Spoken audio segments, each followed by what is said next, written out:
آج کل کا جو یہ میڈیا کا گند ہے اس کے متعلق کچھ اسٹیٹسٹک تھی، مگر وہ اتنی گندی ہے کہ اس کو نقل کرنے کوئی دل نہیں چاہتا. مجھے بہت تردد تھا کہ یہ بات بتانی نہیں چاہیے، لیکن اس میں عجیب و غریب باتیں ہیں. ہر 4 گھنٹے کے اندر ایک ننگی فلم سسٹم کے اوپر اپلوڈ ہو رہی ہے، ہر 4 گھنٹے کے بعد. جو انٹرنیٹ دیکھنے والے ہیں ان میں سے 35% جو ننگی فلمیں دیکھتے ہیں وہ عورتیں ہوتی ہیں. ہر روز جو ای میل لکھی جاتی ہیں ان میں سے 2.5 بلین ای میل جو ہوتی ہیں وہ سیکس سے متعلق ہوتی ہیں. 2.5 بلین ڈیلی ای میل وہ سیکس سے متعلق ہوتی ہیں.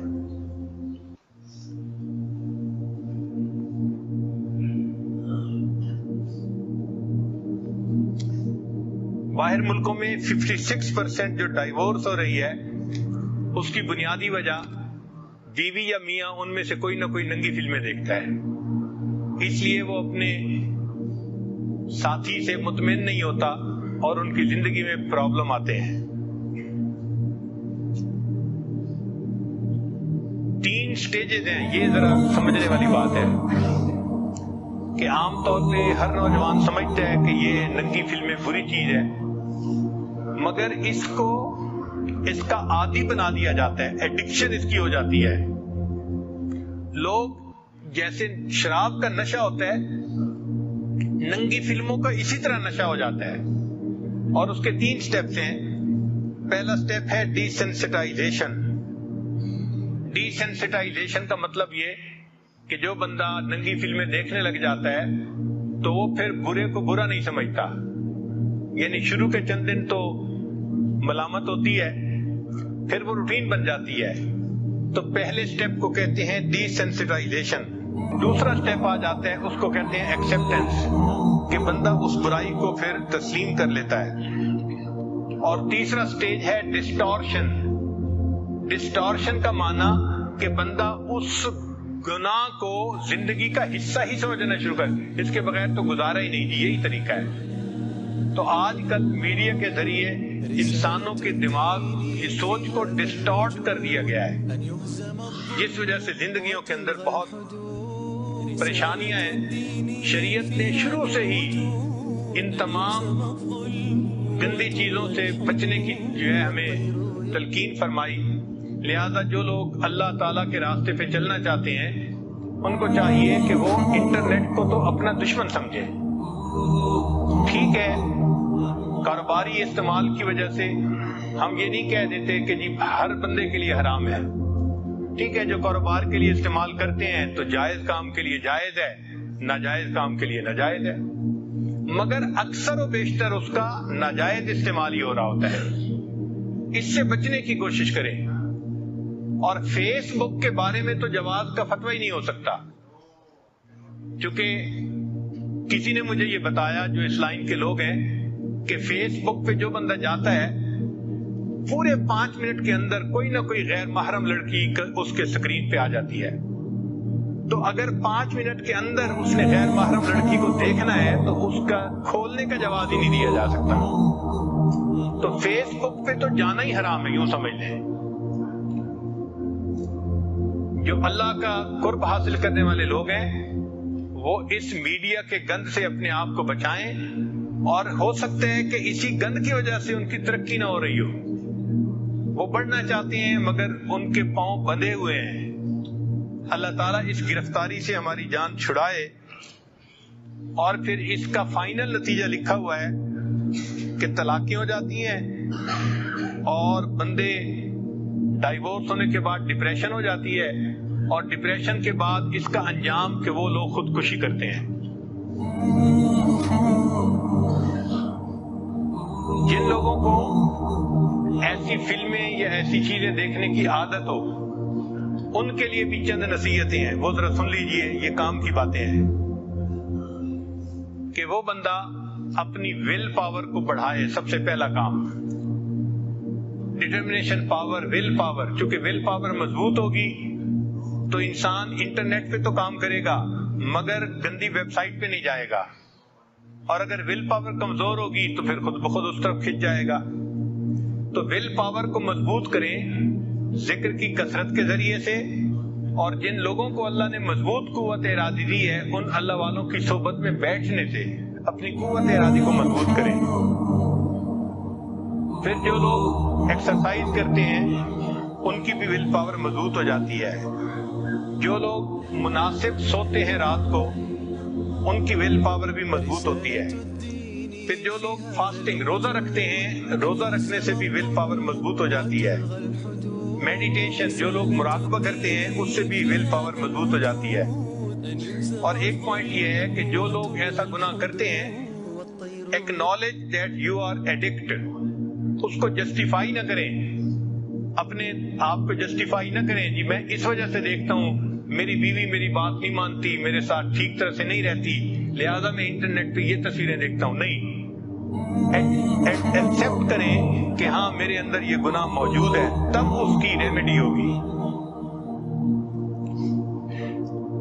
ان تمام برائیوں سے بچنے کے لیے اللہ تعالیٰ کا مضبوط یقین وہ ضروری ہے۔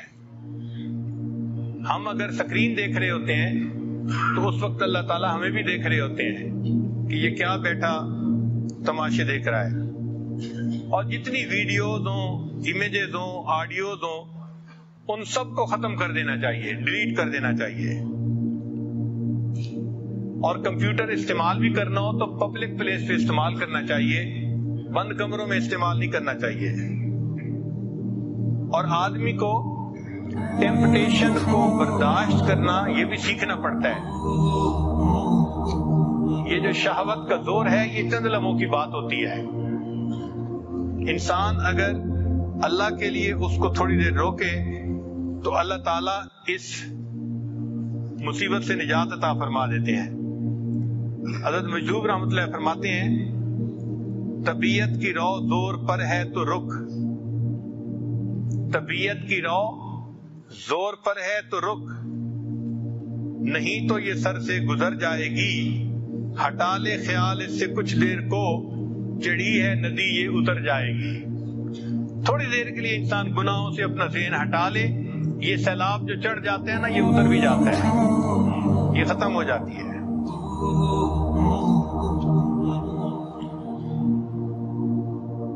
فرماتے ہیں کر نفس کا مقابلہ ہاں بار بار تو، 100 مرتبہ بھی ہار کے ہمت نہ ہار تو،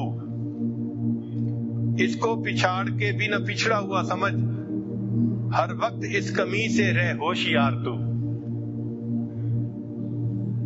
اب 2-3 نکتے آخر پہ جو ہمیں ذہن میں رکھنے چاہیے کہ یہ شہوت سے متعلقہ جو گناہ ہے نا ان سے بچنے کے لیے 2-3 نکتے ذہن میں رکھیں۔ پہلی بات کہ اللہ تعالیٰ نے انسان کا رزق متعین فرمایا ہے،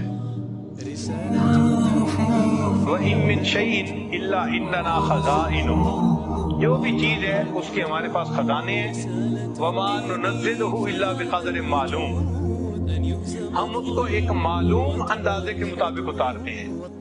ہم نے دنیا میں کتنے لقمے کھانے ہیں یہ طے شدہ ہے، کتنا پانی پینا ہے طے شدہ ہے۔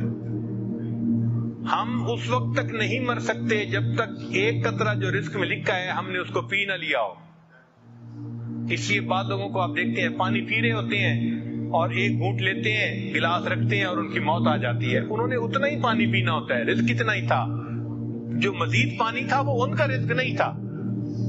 لقمہ لیتے ہیں باقی روٹی رہ جاتی ہے، فوت ہو جاتے ہیں، ان کا رزق اتنا ہی تھا۔ ہماری زندگی میں جو اللہ رب العزت نے ہمارے لیے جنس کے مزے رکھے ہیں نکاح کے ذریعے سے، وہ ہمارا رزق ہے، وہ ہمیں ملنے ہی ملنے ہیں۔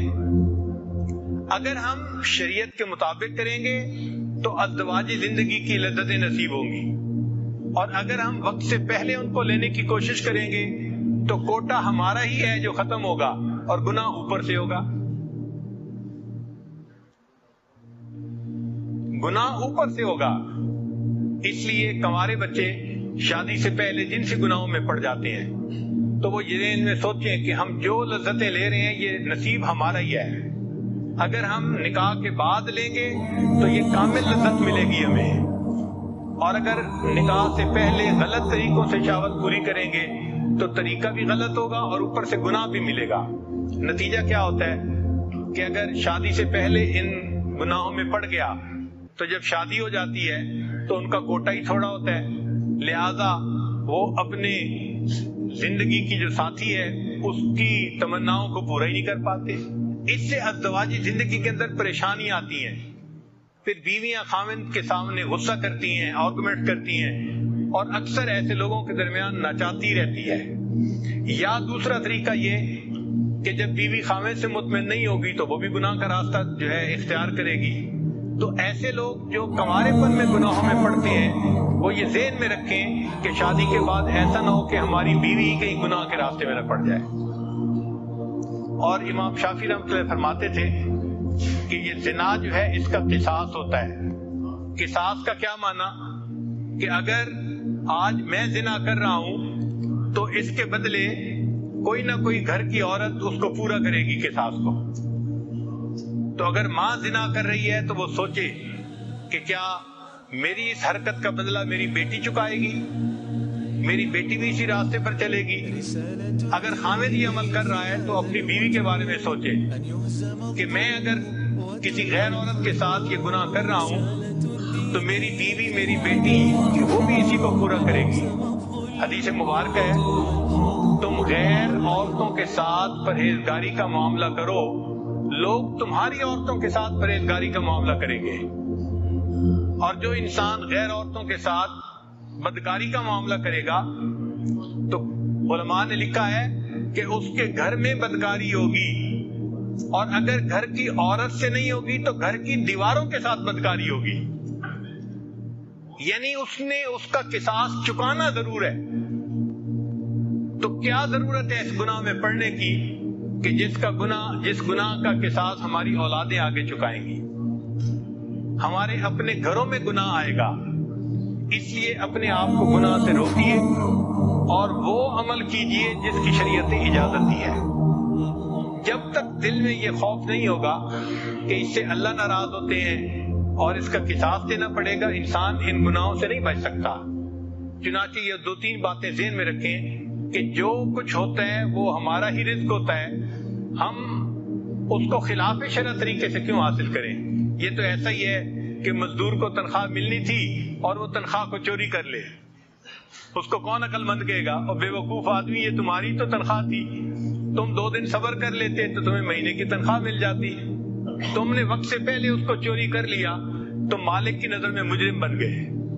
یہ ہمارا ہی رزق ہے جو ہمیں ملنا ہے، ہم وقت سے پہلے جو کرتے ہیں یہ گناہ تو ہم اللہ کی نظر میں بھی مجرم بن جاتے ہیں۔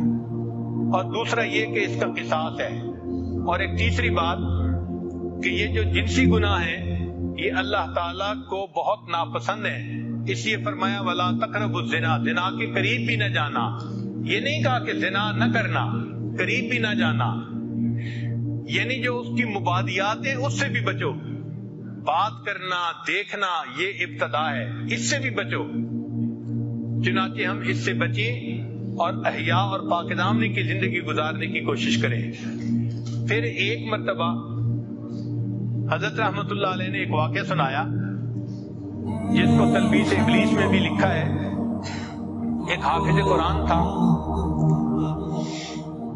اس نے کسی بے ریش لڑکے کو شہوت کی نظر سے دیکھا تو اس کے استاد نے کہا کہ تم نے ایسا کیوں غلط نظر ڈالی؟ تو اس نے آگے سے جسٹیفائی کیا، نہیں میں نے تو ویسا ہی دیکھا ہے، اور کہہ دیا کہ اللہ ایسی شکلوں کو بھی جہنم میں ڈالیں گے۔ تو حضرت رحمت اللہ نے فرمایا کہ وہ حافظ قرآن تھا، اس ایک نظر ڈالنے کی وجہ سے 20 سال کے بعد قرآن پاک ہی بھول گیا۔ تو جب یہ بیان میں واقعہ سنا تو مجھے بہت پریشانی ہوئی۔ بعد میں کھانے پہ حضرت نے اپنے ہاں بلایا تو میں نے حضرت سے عرض کیا کہ حضرت میں کم علم ہوں، کم سمجھ ہوں، مجھے کچھ باتیں سمجھ میں نہیں آتی، آپ اجازت دیں تو میں آپ سے پوچھ لوں؟ فرمایا پوچھو۔ میں نے کہا کہ حضرت ایک بندے نے ایک مرتبہ بدنظری کی، اتنی بڑی سزا کہ قرآن پاک کو اس سینے سے نکال لیا گیا؟ تو حضرت نے فرمایا ہاں، وہ اس لیے کہ یہ اللہ تعالیٰ کی غیرت کا معاملہ ہے۔ میں نے پوچھا حضرت کیا مانا؟ تو فرمایا کہ نبی علیہ السلام نے فرمایا کہ انا اغیر الناس، میں انسانوں میں سب سے زیادہ غیور ہوں، واللہ اغیر منی، اللہ مجھ سے بھی زیادہ غیور ہے۔ تو اللہ غیرت کرتے ہیں کہ ایک بندہ مجھ سے محبت کرنے کی بجائے غیر سے محبت کا اظہار کر رہا ہے، یہ اللہ کی غیرت کا معاملہ ہے۔ اور جہاں غیرت کا معاملہ آ جاتا ہے وہاں اللہ تعالیٰ ایمان سے بھی محروم کر دیں تو یہ بھی ممکن ہے۔ اس لیے جو دوست لکھتے ہیں نا آئی لو یو، یہ 3 لفظ لکھتے ہوئے ہاتھ کانپنے چاہیے، بندے کا دل کانپنا چاہیے کہ میں کسی کو یہ لفظ لکھ رہا ہوں، کہیں ایسا نہ ہو کہ اس میسج کو بھیجنے پر اللہ تعالیٰ اپنے دفتر میں یہ لکھوا دیں کہ I don't love this person, یہ تو غیر سے محبت کرتا ہے، یہ میرے محبت کرنے والوں میں شامل نہیں ہے، اس کا نام نکال دو میری۔ تو کہیں اللہ کے دفتروں سے ہمارا نام ہی نہ نکال دیا جائے۔ ایسے الفاظ مت کہیں کسی کو، اس کو کہیں جہاں شریعت نے اجازت دی ہے، اس کے علاوہ نہیں۔ تو یہ اللہ تعالیٰ کی غیرت کا معاملہ ہے، اس لیے ایسے گناہوں سے بچنا اور اللہ تعالیٰ سے معافی مانگنا یہ ہمارے اوپر لازم ہے۔ اللہ تعالیٰ ہمیں شہوت کے گناہوں سے محفوظ